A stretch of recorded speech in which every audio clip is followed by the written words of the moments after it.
It's 2009. You and your family have just sat down to watch the latest episode of Modern Family or whatever you're watching at that time. But first, your dad, like always, wants to watch the news. So you turn on the news onto CNBC.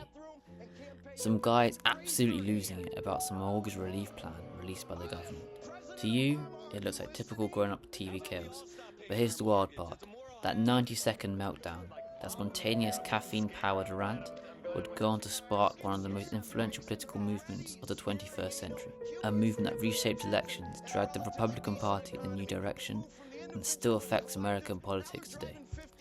You didn't know it, your dad didn't know it, and the guy probably didn't know it that his rant on live TV accidentally caused the start of a political movement called the Tea Party movement.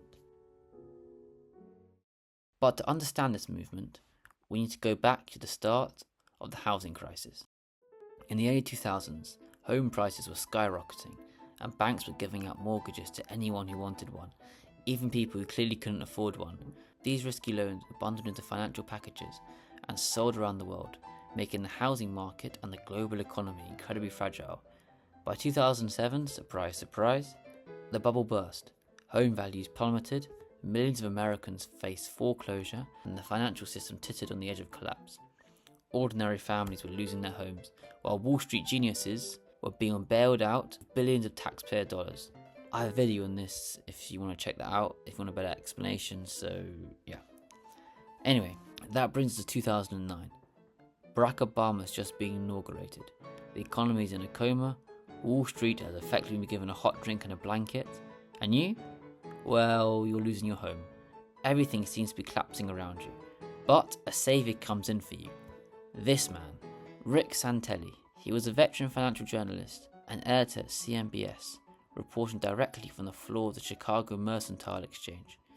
With decades of experience covering markets and economic trends, he was known for his direct, no-nonsense style. Politically, Santelli leaned fiscally conservative, often emphasizing free market principles, limited government intervention, and personal financial responsibility. His unique voice and expertise made him a recognizable figure in the financial media. Anyway, on February 19th, 2009, he started to rant at the Obama administration on CNBS about their mortgage relief plan and raised the possibility of a Chicago Tea Party, an obvious reference to the Boston Tea Party of 1776. Now you see where they get a name from. This is America. How many of you people want to pay for your neighbor's mortgage that has an extra bathroom and can't pay their bills? Raise their hand. How about we all? President Obama, are you listening?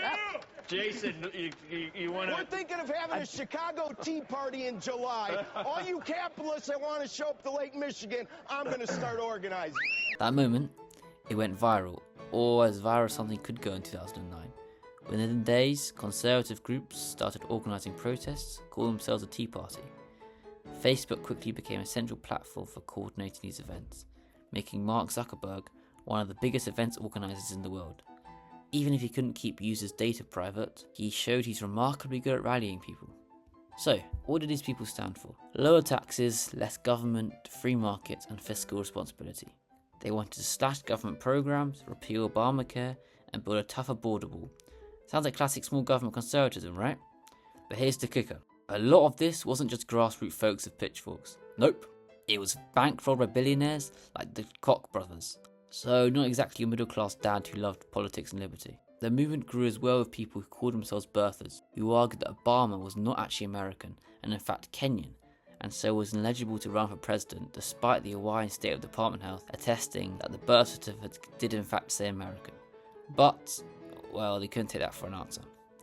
The Tea Party's movement's first major action was a nationwide series of rallies on April 15th, 2009 that drew more than 250,000 people. Now, April the 15th was historically a deadline for filing individual income tax returns, and protesters claimed that T was an acronym for taxed enough already.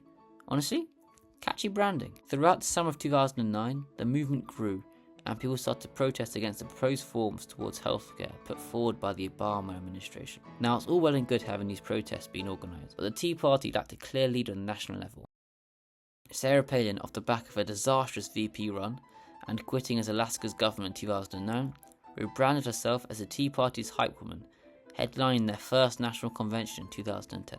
Meanwhile, Glenn Beck was out there running the emotional support hotline for the movement. His 9/12 project, part values list, part posted 9/11 nostalgia trip, helped draw massive crowds to DC, all fired up from patriotism cable news. Behind the scenes, Freedom Works, rich dudes who love tax cuts, handled logistics, and Senator Jim DeMint played kingmaker, backing Tea Party candidates from inside the Republican machine. By the time the 2010s rolled around, the Tea Party wasn't just making noise, they were winning seats, a lot of seats. Republicans flipped 63 House districts, took back control of the House, and made serious gains in the Senate. It was the biggest midterm swing since basically forever.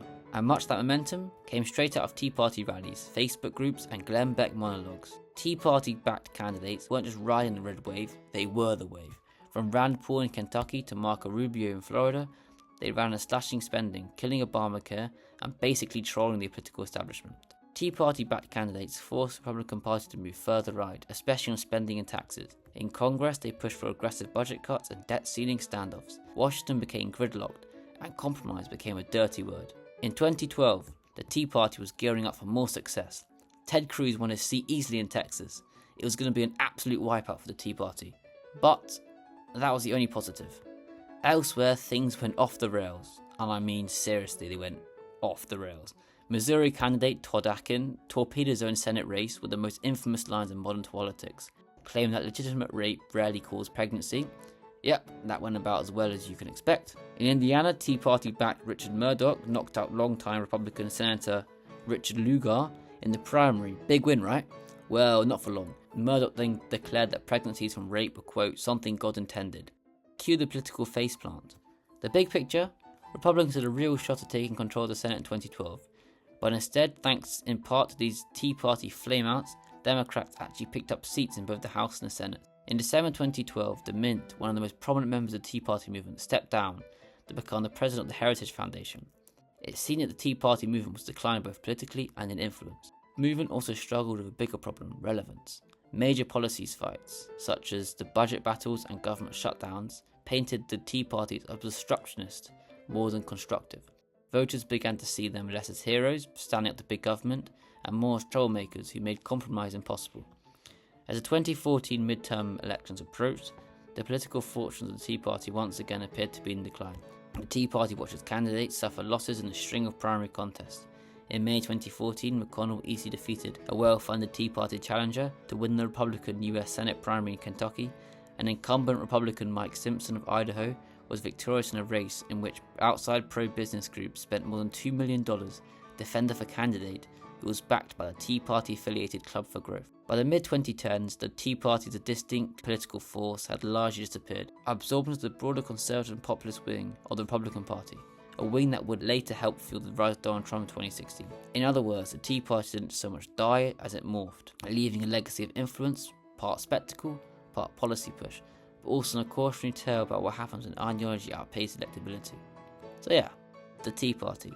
A movement born out of one rant, boosted on Facebook, fueled by billionaires, and eventually transformed into the political energy that helped reshape an entire generation of American politics. Thanks for watching. Remember to like and subscribe, and to comment down below what videos you want to see next.